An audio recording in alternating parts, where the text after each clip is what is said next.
Lucas, o capítulo de número 15. Aleluia. Nós vamos ler a partir do versículo 11. Acredito que todos conhecem essa história.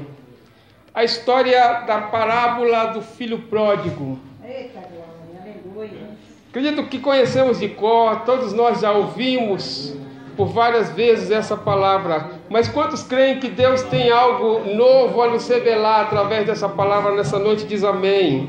Amém, Jesus. Se você crê, você que tem a Bíblia, capítulo 15, versículo 11, parábola do filho pródigo, que diz assim: e disse: um certo homem tinha 2 filhos, e o mais moço deles disse ao pai: Pai, dá-me a parte da fazenda que me pertence. E repartiu por eles a fazenda. E poucos dias depois, o filho mais novo, ajuntando tudo, partiu para uma terra longínqua. E ali desperdiçou a sua fazenda, vivendo dissolutamente. E havendo ele gastado tudo, houve naquela terra uma grande fome, e começou a padecer necessidades. E foi-se e chegou a um cidadão daquela terra, o qual o mandou aos seus campos a apacentar porcos. E desejava encher o seu estômago com as bolotas que os porcos comiam, e ninguém lhe dava nada. E tornando em si, disse: quantos jornaleiros de meu pai têm abundância de pão, e eu aqui pereço de fome. Levantar-me-ei, irei ter com meu pai, e dir-lhe-ei: Pai, pequei contra o céu e perante ti. Já não sou digno de ser chamado teu filho. Faze-me como um dos teus jornaleiros. E levantando-se foi para seu pai. E quando ainda estava longe, viu seu pai, moveu-se de íntima compaixão, e correndo lançou-lhe ao pescoço e o beijou. E o filho disse: Pai, pequei contra o céu e perante ti, já não sou digno de ser chamado teu filho. Mas o pai disse ao servo: trazei depressa o melhor vestido, e vestiu. Põe-lhe um anel na mão e alparcas nos pés. Trazei o bezerro cevado e matai-o. Comamos e alegramo-nos, porque este meu filho estava morto e reviveu. Tinha se perdido e foi achado, e começaram a se alegrar. O seu filho mais velho estava no campo, e quando veio e chegou perto de casa, ouviu música e as danças, e chamando um dos teus servos, perguntou o que era aquilo. E ele lhe disse: veio teu irmão, e o teu pai matou o bezerro cevado, porque o recebeu são e salvo. Mas ele se indignou, e não queria entrar, e saindo o pai estava com ele. Mas respondendo disse ao pai: eis que te sirvo há tantos anos, sem nunca transgredir o teu mandamento, e nunca me deste um cabrito para alegrar-me com os meus amigos. Vindo, porém, esse teu filho, que desperdiçou a tua fazenda com as meretrizes, mataste-lhe o bezerro cevado. E ele disse: filho, tu sempre estás comigo, todas as minhas coisas são tuas, mas era justo que nos alegramos e nos folguemos, porque este teu irmão estava morto e reviveu. Aleluia! Tinha se perdido e foi achado. Aleluia! Amém? Feche teus olhos mais um instante. Senhor, nós tiramos a sandália dos nossos pés, ó Deus, diante da tua presença. Reverenciamos, ó Deus, a tua grandeza nesta noite, reconhecemos a nossa pequenez e a nossa insignificância diante de ti, Senhor. Reconhecemos, Senhor, o quanto somos falhos, pecadores, indignos da tua graça. Mas hoje, mais uma vez, pedimos que o Senhor abra o céu, ó Deus, e traga ao nosso coração a Tua palavra. Que o Teu Espírito traga iluminação aos nossos entendimentos e nos permita conhecer as verdades sagradas. Porque sabemos que não podemos conhecer as profundezas do Senhor se o Senhor não se revelar a nós. Que o Teu Espírito Santo, nesta noite, nos faça entender a Tua vontade. Que possamos sair daqui com a nossa vida mais alicerçada na Tua vontade e no Teu querer, através da Tua palavra. Amém. Amém, Senhor. Que Deus abençoe. Amados, nós conhecemos muito bem essa história. A história do filho pródigo. Mas hoje eu queria falar um pouquinho sobre os pródigos na casa do Pai. A gente conhece a história de um filho que largou a casa do pai, de um filho que foi embora, de um filho que desperdiçou tudo que o pai lhe deu e que apanhou no mundo e que passou dificuldade, que voltou para a casa do pai.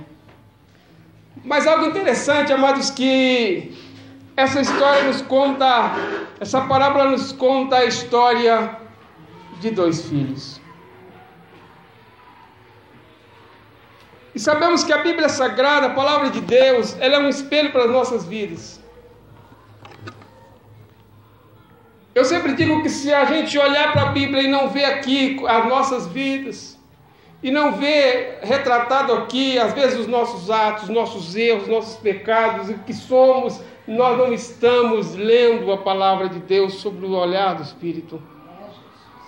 Porque a Bíblia Sagrada, irmão, ela é o raio-x das nossas vidas. Aleluia! E aqui nós encontramos quem somos. Glória a Deus! Essa história é interessante e nos conta a história de dois moços. E a gente às vezes foca naquele que foi iludido pelo mundo. Um menino, criado na casa do pai, que tinha tudo. Imaginem os irmãos, um filho, quando o filho nasce, o pai é o herói. Todo filho tem um pai como um herói. O filho, quando é criança, todo o prazer dele é estar no colo do pai. O pai chega do trabalho, ele corre, já logo se lança ao colo do pai. Ele tem prazer de estar com o pai, ele tem prazer de estar no colo do pai. O pai é o herói. Se o amigo dele falar que o pai levanta o carro com as duas mãos, ele fala, então meu pai é mais forte porque levanta um em cada braço. O pai de um sempre será o mais forte e melhor do que o pai do outro. Porque não existe nada mais importante e mais especial para um filho que o pai. Mas a gente sabe que esses filhos vão crescendo. E de repente aquele pai que era um pai grandão, que era um herói, costuma virar um pai chato, principalmente na época da adolescência. E aí de repente perde-se aquele encanto do pai, e de repente as coisas ficam muito comuns, e aí, quando a gente menos espera, o mundo começa a brilhar com luzes, atraindo os nossos filhos. E quando a gente menos espera, os filhos largam a casa do pai e vão embora, querendo conhecer uma liberdade que o mundo oferece, mas que é uma ilusão. O mundo promete prazer e traz prisão. O mundo promete liberdade e traz cadeia. O mundo, irmão, é uma ilusão. E às vezes a gente pensa que a casa do pai não é um lugar muito bom, que o mundo é mais prazeroso. Só quem não esteve do lado de lá. Porque quem esteve do lado de lá sabe, irmão, o que é o mundo. E sabe que o mundo não tem nada bom, que o melhor lugar para se estar é junto do Pai. Aleluia! E esse menino iludido, ele juntou tudo que tinha e ele foi atrás de uma ilusão. Talvez quando ele foi crescendo, sabe? Ele foi perdendo aquele brilho, começou a não perceber quão bom era o pai que ele tinha dentro da sua casa. Começou a não perceber mais o tamanho do coração daquele pai. Achou que o mundo era melhor. Achou que lá fora as coisas eram mais belas do que na casa do pai. E o que ele fez?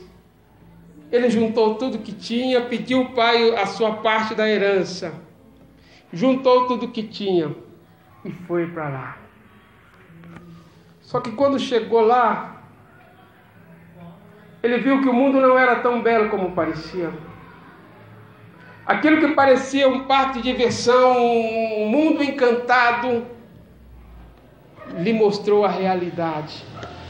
E aquele menino apanha e chega lá no fundo do poço. Os amigos que eram amigos enquanto ele tinha dinheiro, enquanto ele tinha tudo, quando ele acabou, perdeu tudo, lhe viraram as costas. Aqueles que falavam que amavam, lhe abandonaram. E quando ele estava só, triste, de repente, em um momento, ele para, ele senta no chão, ele começa a se lembrar da infância. E sabe o que acontece? Aí ele começa a lembrar do pai. Ele começa a perceber quanto o pai dele era bom. Ele tem a visão, ele começa a ver de novo o pai que tem um coração enorme, que não se dá para medir o tamanho do coração daquele pai. Enquanto ele estava ali, batendo numa porta e em outra, pedindo um pedaço de pão, e ninguém lhe dava nada, com fome, ele se lembra que na casa do pai até os empregados eram bem tratados, que na casa do pai até os empregados eram tratados com dignidade, e ele estava ali sendo tratado como um cão. Aí ele começa a perceber, não é que meu pai é o melhor pai do mundo, e eu não sabia disso. Não é que eu tinha perdido a noção do quanto meu pai é bom. Deixa eu fazer um parênteses aqui, para dizer que às vezes a gente, estando mesmo na casa do pai, dentro da igreja, a gente perde a noção do quanto o Deus que nós servimos é bom. Porque a gente começa a não perceber mais o tamanho do coração do nosso Deus. E aquele moço resolve fazer o seguinte: eu vou voltar. É melhor eu ser um empregado na casa do meu pai do que um abandonado nesse mundo terrível de horror. E ele resolve fazer o caminho de volta.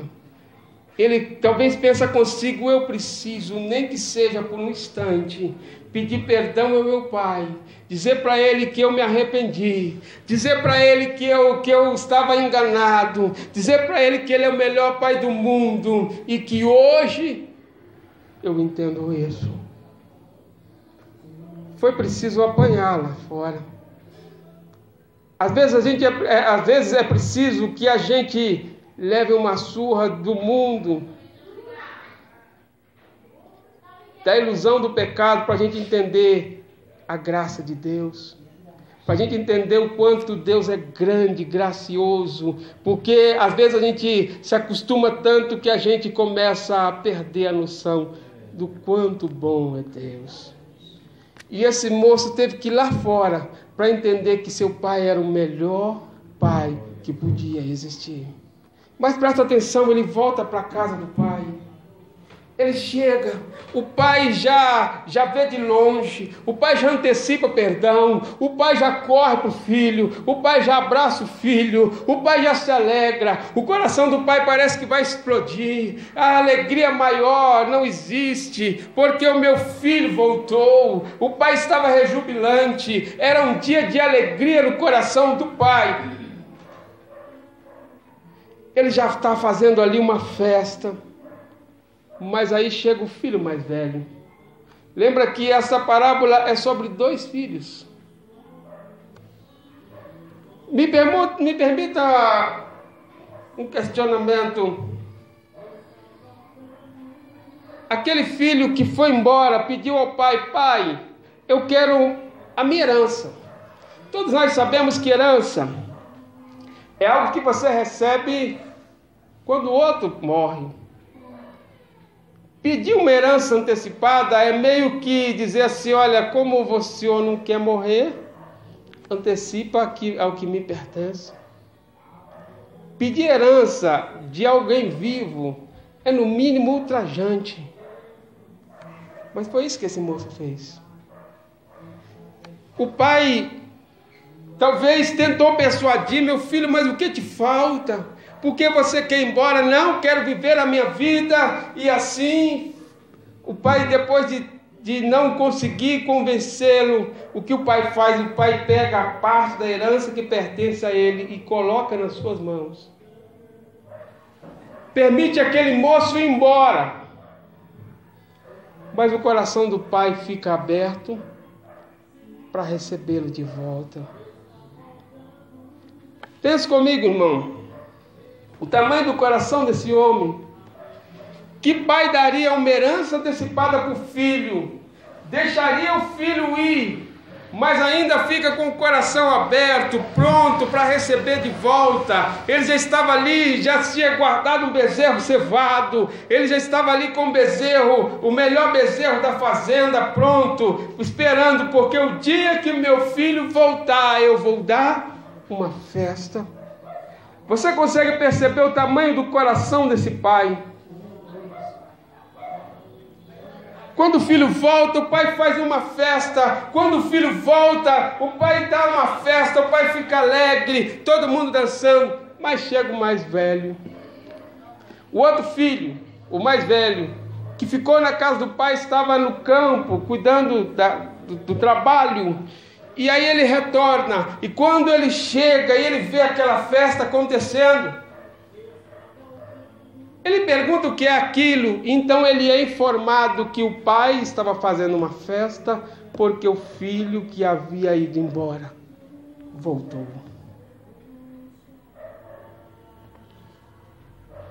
Aquele filho fica indignado.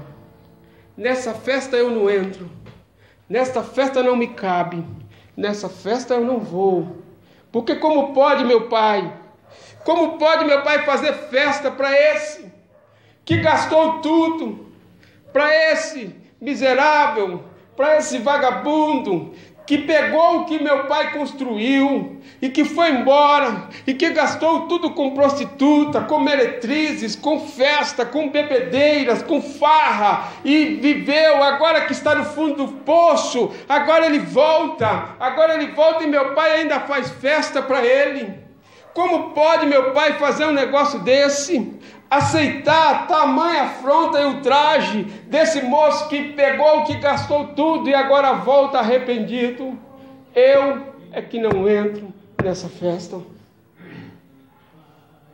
E me permita uma colocação: enquanto o coração do pai estava pulsando dentro do peito de tanta alegria, o coração do filho mais velho estava amargurado porque ele não aceitava aquela situação.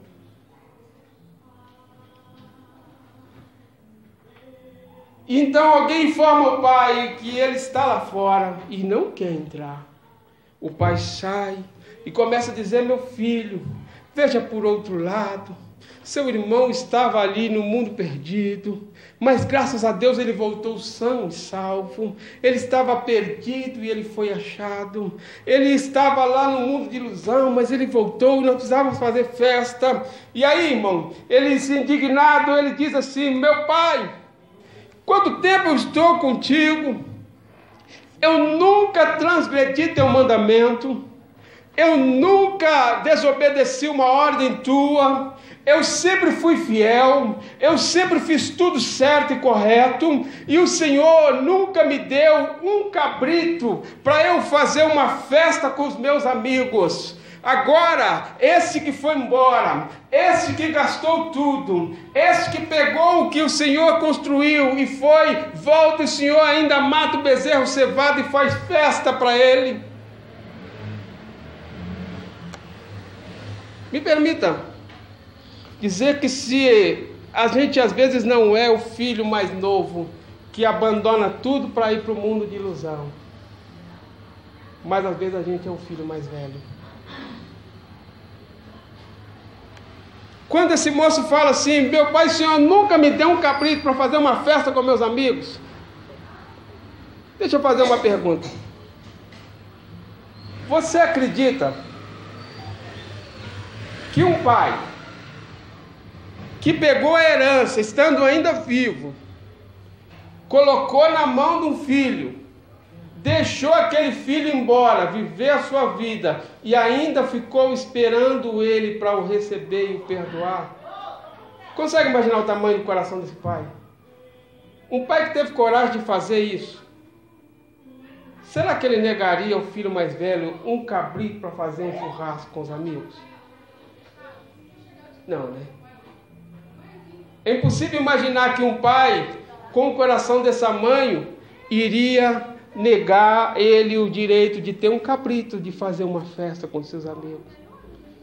Percebe por esse texto que o coração desse pai não se pode medir. Então o que fica claro para mim quando ele questiona essas coisas com o pai? É que ele não conhece o pai que tem. Sabe o que fica claro aqui? Que ele estava na casa do pai, sempre esteve obediente, sempre cumpriu todos os mandamentos, sempre cumpriu todos os requisitos, mas não tinha relacionamento com o pai. Ele poderia estar ali, mas não se relacionava com o pai e nem conhecia o pai que tinha. E o que fica claro para mim, queridos, é que ele mesmo estando na casa do pai, ele estava tão distante do pai quanto aquele que tinha ido embora. E triste coisa é quando nós estamos distante do pai, não obstante estarmos na casa do pai. Irmão, o diabo não quer tirar, agora a estratégia do diabo não é tirar-nos da igreja, a estratégia do diabo é nos tirar da intimidade, da comunhão, do relacionamento com Deus. E são tantos crentes que se julgam assim, que batem no peito e dizem assim: eu nunca desviei, mas estão na casa do pai, mas não conhecem o pai que tem, mas não tem intimidade com o pai, mas não conhece, não tem relacionamento com o pai. Aquele moço, fica claro que ele não conhecia o tamanho do coração do seu pai. A primeira coisa que deixa claro aqui, que ele não tinha relacionamento. Se ele tivesse, com certeza ele teria pedido: pai, me dá um cabrito, pai, me dê um bezerro, me deixa fazer uma festa com os meus amigos. Eu jamais imagino que esse pai negaria. Ele estava na casa do pai, cumpria todas as ordens do pai, mas não se relacionava com o pai. Quantas vezes nós vemos isso, irmão? Pessoas vivendo na mesma casa, mas o pai é praticamente um estranho. Vivemos hoje, irmão, no mundo, numa sociedade em que o pai e a mãe é estranho. Somente essa geração mais nova, agarrado na tecnologia, no mundo virtual, da internet, pai e mãe têm sido praticamente estranhos dentro de casa. O irmão é um estranho dentro de casa. Estão muito atarefados com trabalho, com escola, com faculdade, com os amigos virtuais da internet, que relacionamento em família está se tornando a cada dia algo tão distante. E quantas pessoas que estão dentro da mesma casa, mas são estranhos. E quantas pessoas que estão dentro da casa de Deus e são verdadeiros estranhos para com Deus. A segunda coisa que me deixa claro é que ele não conhece o coração do seu pai. E isso fica nítido. O pai era por amor, mas ele não sabe disso. Uma coisa interessante que me deixa claro que o coração daquele moço, então muitos crentes que são assim, coração que não pulsa no mesmo compasso do coração do pai, pessoas que não se alegram com o que o pai se alegra, pessoas que não sentem prazer com o que o pai sente prazer, enquanto o pai estava com o coração pulsando de alegria porque o seu filho voltou, ele estava com o coração cheio de amargura.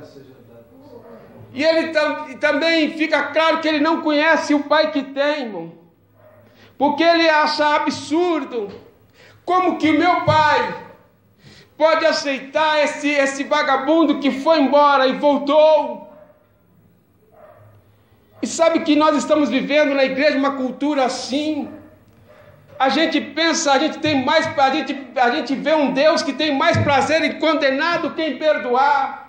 Estamos vivendo uma cultura de um Deus que tem mais prazer em esmagar do que em restaurar. E aí a gente percebe que estamos vivendo um tempo em que estamos cheios de religião, mas estamos longe da intimidade de conhecer quem é Deus.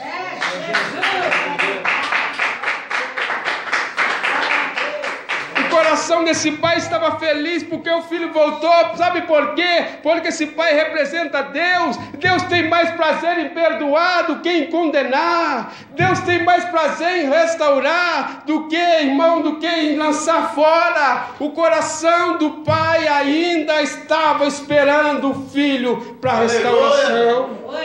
E não são muitas vezes que a gente começa a ver que as pessoas estão na igreja e quando alguém se afasta da igreja, fica assim: olha, eu quero só ver quando quebrar a cara. Eu só quero ver. Eu quero ver Deus esmagar. A gente escuta isso. Eu quero ver quando alguém está falhando, está pecando, está errando. Eu escuto muitos crentes falando assim: eu quero ver quando Deus começar a pesar a mão. Eu quero ver quando Deus começar a descer a vara. Ei, esse não é o Deus da Bíblia. O Deus da Bíblia quer restaurar. Ele tem mais prazer na misericórdia. Jesus, ele disse assim: eu quero que vocês entendam esta palavra, misericórdia quero e não sacrifício, e conhecimento de Deus mais do que o holocausto. Deus da Bíblia é o Deus que tem prazer em restaurar. Ele tem mais prazer em erguer do que em ver cair. Deus não tem prazer em ver seu filho fora. Eu acredito que aquele pai constantemente estava chorando, constantemente ele estava orando, constantemente ele estava preocupado: aonde está meu filho? Como será que está meu filho? Enquanto nós estamos aqui, irmão, pensando assim: eu vou ver aquele desviado quebrar a cara, eu vou ver aquele desviado. Deus está lá em cima pensando: eu quero. Deus só está esperando o dia que ele vai voltar para abraçar ele de novo e dizer: bem-vindo. Esta casa sempre foi sua. Glória a Deus. E deixa eu dizer uma coisa, irmão, muito séria. Fica nítido para mim que aquele filho, além de não conhecer o tamanho do coração do seu pai, ele era totalmente diferente do seu pai. Porque enquanto o pai estava alegre com a restauração, o coração dele estava amargurado porque o filho voltou. Paulo, em Efésios, no capítulo 5, no versículo 1, Paulo deixa uma palavra que diz assim: sede, pois, imitadores de Deus, como filhos amados. Aleluia, Deus. Deixa eu dizer uma coisa: não adianta estarmos aqui se não sermos a cada dia parecido com Deus. Se não tivermos o coração parecido com o coração do Pai. Se não tentarmos imitar quem é Deus. Se não tivermos misericórdia como Deus tem misericórdia. Se não tivermos graça como Deus tem graça. Estamos sendo apenas um filho velho na casa do pai, que nada tem do pai. Percebe nessa parábola que talvez esse que estava na casa do pai estava tão ou mais desviado que o outro que estava longe. Irmão, tem uma coisa muito interessante e séria para a gente pensar. A nossa busca como cristão, irmão, é uma busca em sermos a cada dia mais parecidos com Deus. Nós temos que perseguir, irmão, esse ideal de sermos igual a Deus. É bem verdade que a gente sabe que está aquém, estamos muito distante de sermos como Deus, mas a nossa busca precisa ser em ser como Deus, em imitar a Deus, pois o apóstolo diz aqui: sede imitadores de Deus como filhos amados. Enquanto Deus tem prazer na misericórdia, nós não exercemos misericórdia. Enquanto Deus tem prazer em perdoar, nós não perdoamos, temos o coração fechado. E assim nós vamos seguindo, estamos na igreja, cumprimos todos os rituais, entregamos as nossas ofertas, entregamos os nossos dízimos, participamos das reuniões da igreja, mas não estamos parecidos com Deus, não estamos procurando ou buscando alcançar, ser como Deus é. E uma coisa interessante que esse moço fala aqui: estive sempre contigo, nunca transgredi um mandamento teu. E o Senhor nunca me deu um cabrito. Deixa eu dizer o que significa isso. Quando ele diz assim: olha, estive sempre, nunca transgredi um mandamento teu. Isso é um religioso. Muitas vezes, irmão, nós estamos fazendo muita coisa para Deus. Supostamente estamos fazendo muita coisa para Deus. E estamos tão envolvidos naquilo que vamos fazer para Deus, que não temos tempo para se relacionar com Ele. Essa é a história desse moço. Ele sempre esteve envolvido com todo o trabalho da casa e da fazenda, que ele não teve tempo para se relacionar com seu pai, para estar perto do seu pai, para aprender do seu pai, para absorver o coração do seu pai.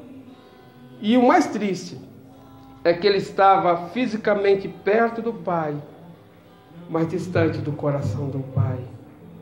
E triste coisa na nossa vida cristã é quando nós estamos longe do coração de Deus. E às vezes nós estamos na igreja, fazendo tudo, até mesmo fazendo a obra, mas não estamos tendo relacionamento com Deus. Eu queria que a gente pensasse hoje, que a gente orasse aqui. Tem uma canção muito linda, do Diante do Trono, que diz assim: dá-me um coração igual ao teu, meu mestre. Dá-me um coração igual ao teu, coração disposto a obedecer, cumprir todo o teu querer. Dá-me um coração igual ao teu. Ensina-me a amar o meu irmão, a olhar com os teus olhos, perdoar com teu perdão. Enche-me com teu Espírito, endireita os meus caminhos. Ó Deus, dá-me um novo coração. Dá-me um coração igual ao teu, meu mestre.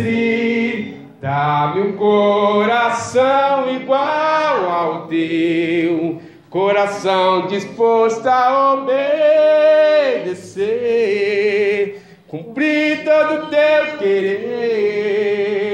Dá-me um coração igual ao teu. Bom, não adianta estar na casa do Pai se não temos o mesmo coração do Pai. Não adianta estar na casa do Pai se não formos como o Pai. E deixa eu dizer uma coisa mais interessante ainda: Deus quer mais relacionamento contigo do que apenas os teus serviços. Deus tem mais prazer em relacionar com você. Ele quer mais ter que você tenha tempo de relacionar com Ele do que de que você faça alguma coisa por Ele. Deus não quer apenas a tua religiosidade.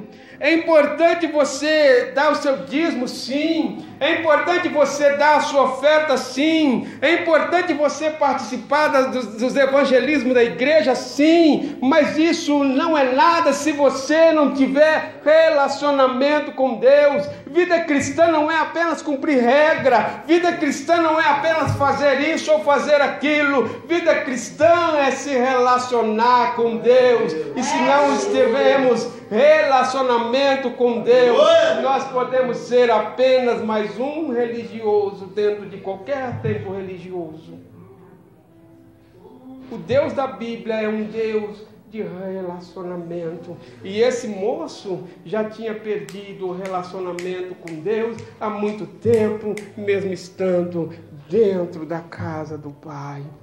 E esse é o retrato de muitos de nós que estamos na igreja, fazemos tudo certo, ainda batemos no peito. Eu dou meu dízimo todo mês. Eu participo dos evangelismos da igreja. Eu faço isso, eu faço aquilo. Mas há tanto tempo, Deus às vezes não quer muito de nós, irmão. Deus às vezes quer apenas um momento em que a gente para ficar ali sozinho, em silêncio, com Deus, apenas para ouvir o pulsar do coração do Pai. Aleluia.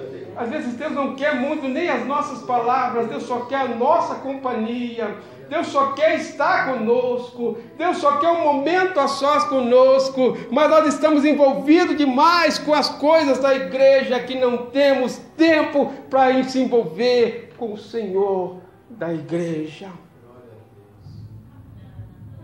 Não podemos perder o relacionamento com Deus. Mas o mesmo Pai que aceita o que foi embora, é o mesmo Pai que insiste em conquistar aqui, para que Ele perdoe, para que Ele entenda, para que Ele exerça misericórdia.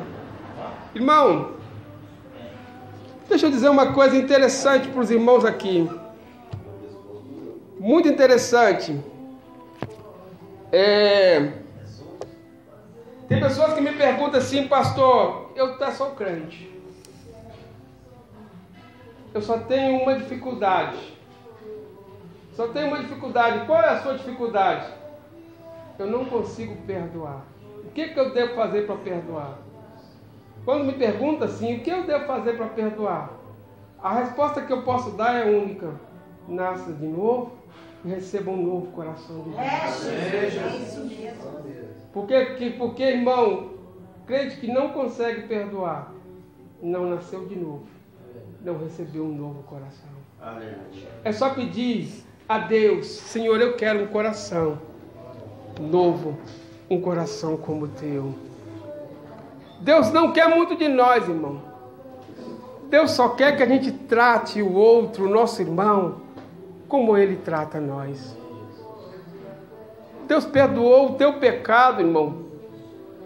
Deus tirou de você uma condenação do inferno, exerceu misericórdia, você não merecia ir para o céu. Ele perdoou o teu pecado, te deu o direito de ir para o céu.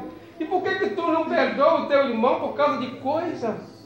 Porque falou, porque deixou de falar, porque fez coisa tão simples. Se Deus te perdoou de algo tão grande, que era da condenação ao inferno. Se Deus foi gracioso e Ele é gracioso com você toda vez que você erra, por que você não perdoa o outro? Deus só quer que a gente faça com o outro aquilo que Ele já está ou faz continuamente conosco. Hoje eu encerro aqui e eu quero orar contigo. Que a nossa oração hoje é o Senhor: não me deixe perder a intimidade com o Senhor. Não deixa que eu seja alguém que tenha um coração que não seja como o teu coração. Mude o meu coração, eu quero um coração como o teu. É isso que esse moço dessa parábola não tinha, o coração dele não era como o coração de Deus. Se a gente conhecer melhor que o Deus que nós falamos que servimos, irmãos, se a gente conhecer melhor o Deus que a gente fala que a gente serve, muita coisa na nossa visão vai mudar. a gente vai parar de ser esse crente, irmão, que se alegra quando o outro cai. Esse crente, irmão, que está sempre tendo prazer em condenar e menos prazer em perdoar, porque Deus não é assim. E o que a gente precisa orar hoje aqui é dizer: Senhor, eu quero ser como Tu. Aleluia. Me permita ser como Tu. Eu quero que você ore comigo e peça a Deus: Senhor, me ajude a conhecer o Teu coração. Sabe que a igreja a gente precisa orar mais assim: Senhor, me permita conhecer o Teu coração. Às vezes a gente não conhece muito o coração de Deus. A gente conhece os dogmas da igreja, a gente conhece as doutrinas, mas a gente conhece muito pouco o coração de Deus. A gente conhece muito pouco esse Deus grandão que a gente serve. Esse Deus maravilhoso, incomparável, indescritível, que ama incondicionalmente, que tem prazer na misericórdia, que tem graça abundante, que perdoa, que salva. E a gente às vezes não conhece muito o coração de Deus. É por isso que a gente continua vivendo, sendo assim, esses crentes que a gente é. E a gente precisa, não adianta estar apenas aqui, irmão. A nossa busca diária tem que ser em conhecer e prosseguir em conhecer ao Senhor. Já disse o profeta: conheçamos e prossigamos em conhecer ao Senhor. Por que a palavra é conhecer e prosseguir em conhecer? Irmão, porque o conhecimento de Deus não tem fim.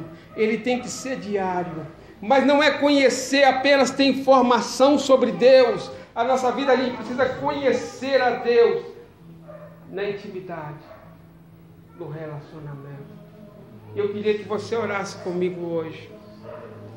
Quantas vezes nós somos esse, irmão? Que estamos pródigos na casa do Pai, porque não amamos como Pai, porque não perdoamos como Pai, porque não amamos como Pai, porque a gente olha para Deus e a gente descobre que a gente está tão distante, e a nossa oração é: Senhor, eu quero estar mais próximo de Ti. Me ajuda a imitar o Senhor, me ajuda a buscar, Senhor, a ser como Tu és. Senhor, me ajuda a cada dia a ser mais parecido contigo. Mas a gente só pode conhecer, ser parecido com Deus a partir do momento que a gente se envolver com Deus, conhecer a Deus, estar a cada dia mais perto do coração de Deus. Deus não quer muito. Deus só quer que a gente se envolva um pouco mais com Ele. Dê um pouco mais de espaço. Dê um pouco mais de tempo para se relacionar com Deus. Fecha os teus olhos. Pai, nós te louvamos por entender a Tua palavra hoje. E quantas vezes nós estamos tão distante do Senhor, Pai. Reconhecemos, ó Deus, as nossas fragilidades. Reconhecemos, ó Deus, o quanto nós somos falhos. O quanto nós somos distantes do Senhor, o quanto nós estamos muitas vezes, ó Deus, tão distante do Teu coração, de conhecer o Teu coração, de imitar o Teu coração, de ser como Tu és. Pai, nós queremos Te pedir, em nome de Jesus, que o Senhor nos dê um novo coração, que o Senhor nos dê, ó Deus, um novo pensamento. Queremos, ó Deus, ter transformação diária. Queremos a cada dia ser levado a uma intimidade com o Senhor, ó Pai, para a glória do Teu nome. Deus, que esta palavra possa entrar e penetrar no nosso interior e Ele possa fazer uma grande transformação em nosso coração. Para a glória do nome de Jesus nós oramos. Em nome de Jesus. Amém. E amém, Senhor. Irmãos, de coração, eu agradeço a oportunidade que me é dada. Espero que Deus possa preparar e que a gente possa voltar de novo. Amém? Amém. Deus abençoe. Eu agradeço aqui o pastor, a pastora, a confiança que nos deu e esta oportunidade. E ore de coração, irmão, para que Deus abençoe esta obra, para que muitas almas se convertam ao Senhor aqui nesta casa, e que a bênção de Deus seja abundante sobre a vida de vocês. Amém. Que Deus abençoe, em nome de Jesus.